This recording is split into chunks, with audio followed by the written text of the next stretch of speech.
Hey,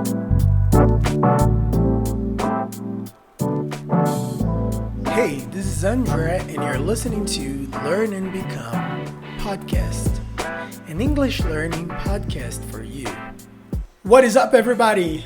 Welcome to episode 21. Today we're going to talk about communication, and I want to start it off with a question. What is more important, good English or good communication? Or do you have good communication if you do have good English? Usually, non-native speakers tend to be constantly worried about their accent. So people get worried about the way they're sounding. And also about their grammatical mistakes during a conversation. And it's okay, it's good. You have to try to be your best self possible. Like you have to communicate in the best way you possibly can. But do you feel like you've worried more about your possible mistakes than the communication itself? Most of the time, people worry so much about avoiding mistakes, not because they're worried about what the other person will understand, but because they want to sound good. They want to be recognized by others as good English speakers. And I know that because I've been in this place myself, and we don't realize it until we get critical with ourselves about our motivation. So speaking good English is good, don't get me wrong, but worrying so much about your good English will affect your communication.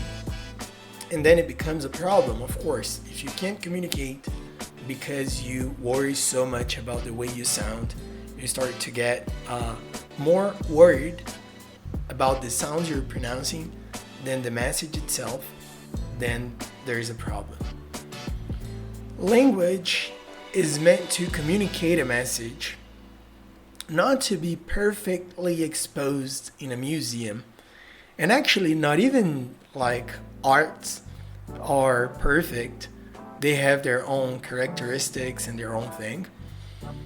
And I was watching a TED Talk by Mariana Pascal, where she was talking about the process of communicating in a second language. And in this talk, she shares a story about an experience she has had at a pharmacy in Malaysia, where there were two ladies trying to help her at the pharmacy. But the one who solved her problem was the one with a lower English level. But she was truly trying to help her. The other one seemed to be so worried about sounding good that she couldn't focus on solving the problem. And the moral of the story is that when we focus on the other, you communicate better regardless of your English level. You can have a great English but get stuck or feel unconfident and stuff. But if you don't have that great English level but you're trying to help, you can get across communicating a good message. So focus on helping others worry about communicating the message, and I guarantee your English communication will increase dramatically starting today. Communication is more important than perfection. Don't forget it. Thank you so much for listening. Take care, and I'll see you in the next one. Bye-bye.